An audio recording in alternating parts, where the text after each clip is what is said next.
Halo guys, kami dari kelompok 5.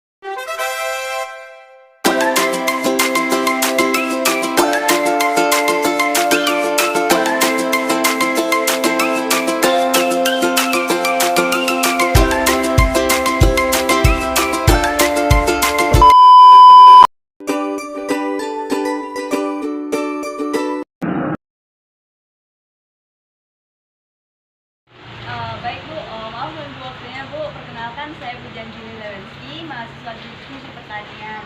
Nah, rencananya kami mau wawancara Ibu mengenai kelompok tani Bu. Untuk nama kelompok tani sendiri itu namanya apa ya Bu? Tani Hermes. Kelompok Tani Hermes berdirinya tahun Sekitar 2004. 2004. Untuk kelompok tani ini ada anggotanya berapa ya Bu? Kira-kira 30 orang. 30 orang. Untuk komoditasnya Bu? Cabai atau manggis. Oke, ada cabai manis ya Bu. Untuk penjualannya biasanya kemana Bu? Biasanya langsung ke toko. Langsung ke toket. Untuk panennya itu berapa Bu? Sekitar 20 kg. Oke, jadi ada sekitar 20 kg ya Bu. Oke, makasih Bu, itu untuk profilnya aja. Makasih ya Bu udah sedia untuk wawancara sama saya gitu.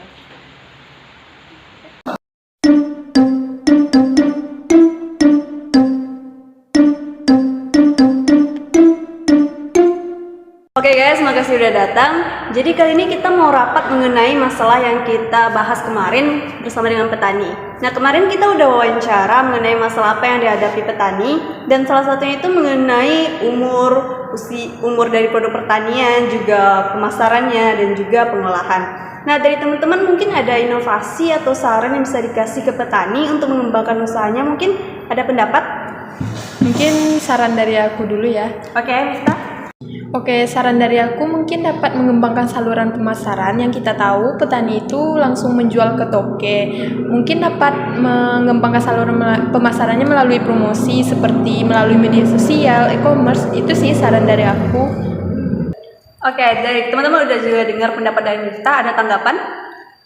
Kalau dari aku sih mungkin kan tadi kata Nifta kan tingkatkan promosi kan.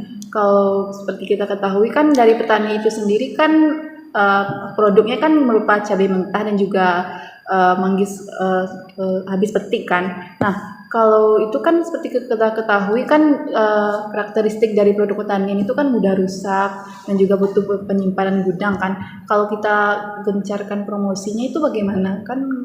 Kan karakteristiknya kan mudah rusak. Nanti promosinya gimana gitu? Oke, kita keep dulu jawaban dari Nika sama Miftah. Mungkin kita bisa kasih opsi yang lain. Dari teman-teman mungkin ada pendapat.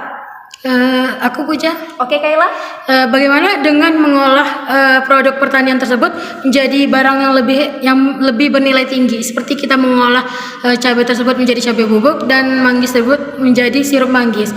Dengan mengolah hasil pertaniannya kan jadinya petani tidak hanya memperpanjang umur simpan produknya, tapi juga memperluas pasar serta dapat meningkatkan harga gitu.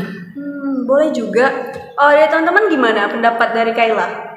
Mungkin lebih masuk ke Kayla, karena kan yang kita lihat dari petani itu sendiri barangnya itu emang bahan yang apa sih yang baru dihasilkan langsung dijual gitu. Nah, dengan dilakukannya pengolahan itu akan meningkatkan nilai jualnya, di mana petaninya juga akan untung gitu. Mungkin itu sih. Ya juga sih, kalau aku pribadi juga lebih prefer dengan jawaban Kayla. Jadi kita fokuskan pada value added dari cabai dan manggis. Dan untuk produknya sendiri kita rencananya mau buat yang gimana? Ada pendapat kita seperti Kayla katakan buat bubuk cabai sama sirup manggis. Iya. Gimana?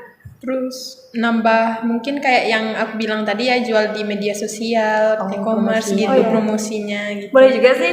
Jadi kita selain bisa ngasih jalan lain untuk petani, kita juga bisa mengembangkan usaha dari petani tersebut.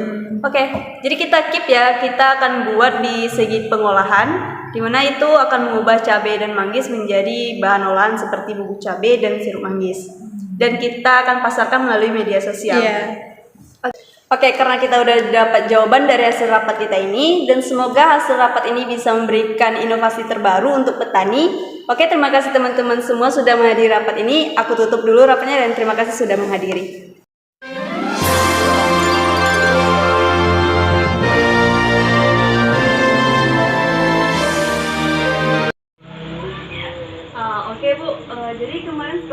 kami diskusikan dengan teman-teman saya, Bu. Jadi kami ada inovasi yang mau dibagikan kepada Ibu terkait dengan usaha tani ini.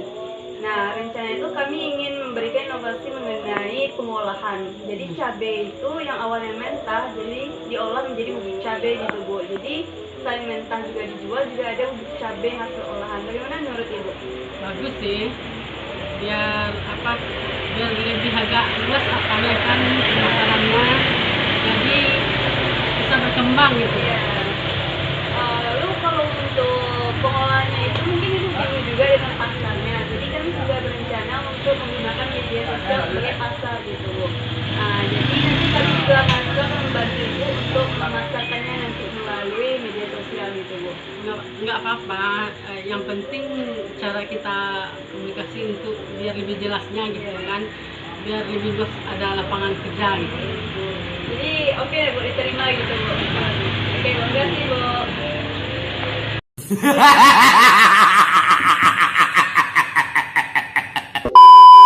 Assalamualaikum warahmatullahi wabarakatuh. Waalaikumsalam warahmatullahi wabarakatuh. Terima kasih kepada kesempatannya. Di sini kami akan mempresentasikan hasil turun lapangan kami ke kelompok tani Hermes Tani, di mana kita mengambil materi itu komunikasi pada kelompok tani. Sebelumnya izinkan saya memperkenalkan anggota kelompok. Di sini ada saya, Amanda Nafitsa Putri, ada Puja Anjeli Lewenski, ada Miftah Hidayah, Talia Ananta Karin, Anika Putri, Siti Aisyah Zulhanif, dan juga ada Kaila Hafiza Putri. Mungkin untuk materi selanjutnya itu akan dijelaskan oleh Aisyah. Kepada Aisyah, dipersilakan. Baik, terima kasih kepada moderator. Nah, di sini dari kelompok Hermes Tani ini saya akan menjelaskan sedikit mengenai profil dari kelompok tani. Nah, kelompok tani itu bernama Hermes Tani dengan diketuai oleh Pak Tasril, yang di mana kelompok tani ini didirikan tahun 2004 di Pau, Kota Padang. Nah, komoditas pada kelompok tani ini yaitu ada padi, cabai, dan manggis, dengan jumlah anggota sekitar 30 orang. Lanjut. Oke, di sini saya akan menjelaskan bagaimana peluang pengembangan usaha pada kelompok tani Hermes Tani ini. Nah, yang pertama itu ada produktivitas. Di mana kelompok tani Hermes Tani ini salah satu anggotanya itu yaitu Pak Tasril itu mempunyai luas lahan yang cukup, sehingga Pak Tasril itu dapat mengoptimalkan penggunaan lahannya untuk memproduksi lebih banyak tanaman hortikultura. Nah, yang kedua itu ada bahan pokok utama. Nah, untuk kelompok tani itu komoditi utamanya itu adalah cabai yang merupakan bahan pokok utama di mana harganya itu fluktuatif di pasar. Nah, jadi berapapun produksi yang dihasilkan oleh usaha tani itu akan dijual kembali kepada customer atau pasar. Selanjutnya itu ada pelatihan. Nah, dengan adanya kelompok tani ini, Pak Tasril itu bisa memperoleh pelatihan terutama dalam manajemen keuangan, efisiensi lahan, dan strategi pengembangan usaha tani. Dan yang terakhir itu ada bantuan subsidi terutama dari pemerintah.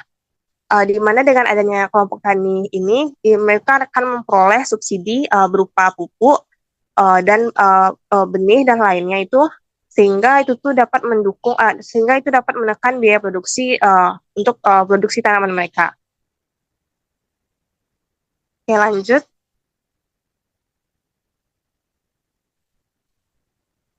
Nah, di dalam usaha tani Hermes Tani ini ada 4 stakeholder, itu ada petaninya sendiri, ada pemerintah, ada toke atau pedagang pengumpul, di mana kelompok ini menjual hasil dari cabai tersebut ke toke, dan terakhir itu konsumen. Mungkin itu saja yang bisa saya jelaskan, dikembalikan kepada moderator. Baik, terima kasih kepada Aisyah untuk penjelasannya. Mungkin sekian dari presentasi kami mengenai kelompok tani Hermes Tani. Apabila ada salah kata, mohon dimaafkan. Kami tutup dengan Assalamualaikum warahmatullahi wabarakatuh. Waalaikumsalam warahmatullahi wabarakatuh.